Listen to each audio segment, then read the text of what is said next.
Hey guys, what's up? Jason over here at Red Digital, and Leslie at Red Digital. so she's been working on a name, and I'll let her tell it because she's proud of it. She's been up all night trying to think of a name for this show. So what is it? Welcome to the Red Recap. Red Recap. Okay. I like it. Got it. Okay, so last week we talked a little bit about your leads or not your leads. Went over a few things about what? Quality of leads and the importance of following up. Okay. So this week we're going to talk about a few things, and at the end of the day, these shows, they're basically to inform you on what's going on, warn you about things that we're seeing out there, and we're running 60 webinars you running 60 webinars a week or month? A month for a ton of clinics. Yeah. So we run a lot of stuff for a ton of clinics, and we're running about 60 webinars a month right now, and we're seeing what's working, what's not working. We've seen the changes. So we're going to inform you on a couple of things today. First off, what do we want to talk about? Well, let's talk about our webinars still effective. Yes, our webinars still effective. Yes, webinars are effective. Why are they effective? They are great at weeding out potential leads. So it's like pre-educating, getting a good lead. They know what your service is about. But I think people are ready to come back into the office. They are. But at the same time, so I always say this. In marketing, what you want to do is create a conversation. Conversations create closings. Okay, they create customers. And what you want to pay attention to is how can you create more conversations? Webinars work, guys. A webinar is an hour conversation you're having with them. They're getting to know you. They're seeing you. And it's just one of those touches. Do I think they're going to be effective for a long time? Yes. Now, have we noticed a drop-off? Right when everything started back in March, webinars were way hot. Yes. You were getting a huge show-up rate. Yeah. Yeah. Well, people were home. Yeah. People were home more. And now, what are you getting now? What's a good show rate? 20, 25, 30%. That's a good show rate from people interested to actually showing up and watching it. Okay, but so let's say you're a chiropractor, you go out there and you launch your very first webinar. You don't have a professional do it. They launch theirs and they only get 4% show up. Why? What did they do wrong? Well, first of all, congratulations. You did your first webinar by yourself. Awesome. Yes. Excited. So people sign up, but people forget. Okay. So was there a follow-up when they first signed up? Did you give them the link? Did you tell them exactly how to log in? Did you remind them the day of that you're live? Did you remind them after to watch the replay? Did they go into an email sequence? So it actually goes a lot of planning into webinars, making sure they're effective. You can't just throw one up and expect people to show up without kind of planning the before and the after of the webinar. Correct. Yeah, we actually just brought on a client and they tried them and they're like, oh, they're okay. But then after I reverse engineered their webinar, it was all messed up. Like it wasn't a good experience. They didn't know what they were doing technology-wise, things like that. And it was just a mess. So making sure that you do follow up, making sure you're using text over email. Like I'm noticing email open rates are a total disaster. Like they really are. They're getting bad. Well, yeah. Email services are getting better at filtering out. Yes. Like if I don't open emails up, it goes straight to spam. Yeah, and if you do an email blast as a company, some of those used to get through, but it's almost like Google knows that you just tried to send out 20 emails, and so if they have 20, just say a few people don't like them, all of a sudden all the rest that are going out, they're going into spam. Exactly. Got it. So you have to have texting as part of your marketing strategy. It's important to get those multiple touches. Okay, so something we want to talk about on this show is competitors. How do you know which marketing company to go with? So we see all of our competitors, and what we like to do, it's a little trick, is we'll look at our competitors. We will then go look at the testimonials that they provide, and we like to see if that company is even still with that business. Right. And we do it through looking at their Facebook ads. Because we found a lot of, like I'll be scrolling on Facebook. I'll have one of my competitors say, hey, do you want 10 patients a month? And they'll say how much they're killing it. Then I'll go to their website and I'll look at their customers and I'll see that their customers who gave them testimonials aren't even running any ads. Or They're not even existent. Yeah. Yeah. They don't work with them. So it screams to me what they were doing didn't work. And so what we want to go about is, how do you know if the marketing company that you hired is legit, one, and how long should you stay with them to know if they're legit? Right. So first off, take it. How do you know? Let's start with how long should you stay with the company? Let's say you hired a company tomorrow. How long should you give them? Ooh, this is a hard one, because then She has a different opinion. I have a than different do. opinion. Let's say it should take maximum 2 weeks to get your first lead. Okay. I would Maximum. go with that. Maximum If 2 you're not weeks. getting leads and leads scheduled within 2 weeks, there's a problem. Okay. Because sometimes these companies take forever to set up, and then they're like, now we're going to start. Okay. Does that make sense? So what do you think, Jason? Well, 2 weeks, I'm fine with that. Get your first lead in 2 weeks. Okay. Yeah.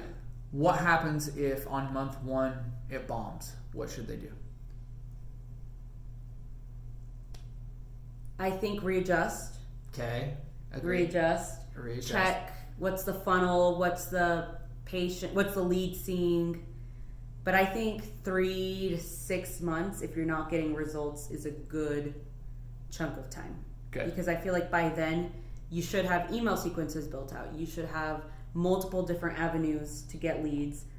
And if you're not getting leads, you're not going to have leads scheduled, which means you're not going to make money. Yep. So I think 3 to 6 months is a good time to grasp whether it's working or not.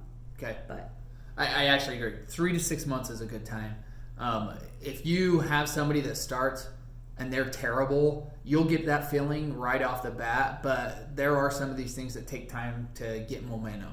Mm-hmm. Now, what you don't want to do is start down the road 3 to 6 months you're into it, and then you all of a sudden pull the plug, and then the next month everything starts to fall into place. So it's a balance. One, you need to make sure that this company, whoever you hire, knows what they're doing.